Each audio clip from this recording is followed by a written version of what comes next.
Hey guys, Austin here, and in today's video, I wanted to discuss the possibility of the Oilers finishing first place in the Pacific Division. With this 16-game win streak, they have not only gotten themselves back into a playoff spot, but they have gotten themselves back into the Pacific Division race to the top, and I wanted to talk about whether I think the Oilers could finish first place. In order to do so, they would have to climb over Vegas and Vancouver, and I'm going to give the pros and cons as to how that could happen and why it probably won't, but let's find out in this video here. So right now, the current standings as they sit during this little all-star break.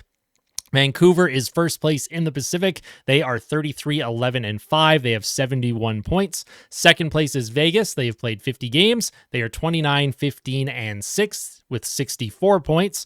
And then in third place, you have the Oilers, who have only played 45 games. They are 29-15-1 with 59 points. So they are 12 points behind Vancouver, who is in first in the Pacific, but the Oilers have 4 games in hand. Now, if you assume that Edmonton takes advantage of those 4 games in hand, well, then you can look at the Oilers as 4 points back instead of 12, but that's not how we're going to be looking at things here.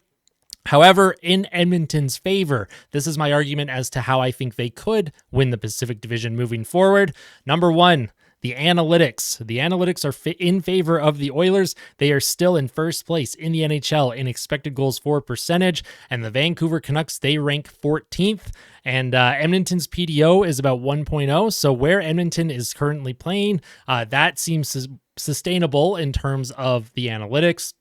And Vancouver's PDO is hovering at like 105 right now. And again, Vancouver has proven people wrong all year, but they should be due to regress. And if you are an analytics person, you would expect Edmonton's trajectory to keep going up with these types of analytics, and you would expect Vancouver to eventually dip. Now, again, this is not taking a lot of things into consideration. There is obviously a lot going on in Vancouver that is allowing them to be successful despite the analytics seemingly against them. And I will get into that. But the next thing that is in Edmonton's favor is the strength of schedule. Now, the last half of the season, the Oilers' strength of schedule is a lot more favorable than the Vancouver Canucks. Edmonton still has to play games against Boston, and there are going to be tough games for Edmonton. But overall, Edmonton's early season strength of schedule was its toughest point, and for Vancouver, it's the last half of the season where their strength of schedule is more difficult. So if Edmonton is going to gain on the Canucks, it could be because of a strength of schedule situation. And then the other thing in Edmonton's favor, of course, I mentioned earlier, is the games in hand. Edmonton has only played 45 games. They have 4 games in hand on the Canucks, and they do have one more head-to-head matchup. So if Edmonton can win that as well, you just never know, right? But assuming Vancouver stays in first place, this is my argument as to why Vancouver will probably win the division, or things that are in Vancouver's favor. Number one, talking about analytics again. They have been proving the analytics people like me wrong all season, and they seem hell-bent on maintaining their current pace. And honestly, all the respect to them, they're a highly entertaining team. I don't want to diminish any of Vancouver's accomplishments this season. Rick Tocchet has that team playing very good hockey. So, just the fact that they've been able to sustain their numbers, that shows that Vancouver is for real. The fact that we are almost into February and they are still first place in the Pacific and they have not really regressed at all, that shows that there's more going on than just the raw data that we have access to in the public. Now, other things in Vancouver's favor is the goaltending. Now, I don't want to take anything away from Stuart Skinner or Calvin Pickard, but sustained over an entire season, Vancouver's goaltending with Thatcher Demko and Casey DeSmith has been phenomenal. And if you were to ask me, hey, in a playoff series, do you take Demko and DeSmith over Skinner and Pickard? I would say yes. So Vancouver's goaltending could sustain them throughout the last half of the season.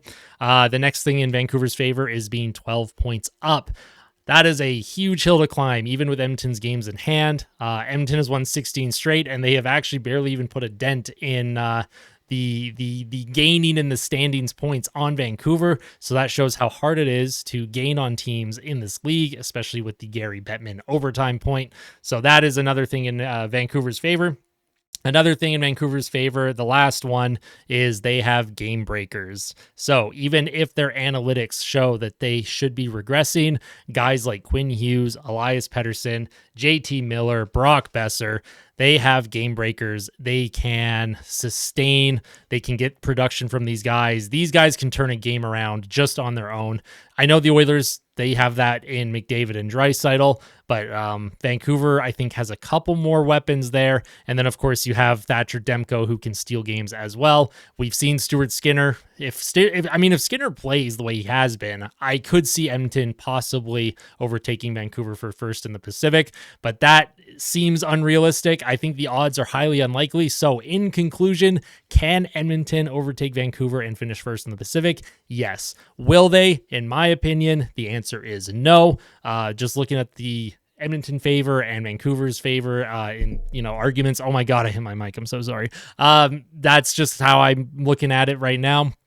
Vancouver is the team to beat in the Pacific this season. So if Edmonton were to climb the standings, let's say Edmonton finishes second in the Pacific, the soonest they could meet in a playoff series is round 2, which would be very exciting. I would love to see that. Vancouver fans have been all over the Oilers during this winning streak on social media, claiming that Edmonton only beats weaker teams and all this stuff. There's a fun rivalry brewing here, and I cannot wait to see it moving forward. But Oilers fans, what do you think? Do you think it's possible? Do you think Edmonton will finish first in the Pacific? And for my Canucks fans and Vegas fans, do you think your team is going to finish first? Let me know in the comment section why you think your team is the one that will finish on top, and let me know if it even matters. It might not even matter, honestly. I just think it's fun to have a little dialogue and discussion. If you guys liked today's video and you want to see more videos like this, make sure you hit like. If you really liked it, make sure you hit subscribe, and I will see you guys in the next one. Take care.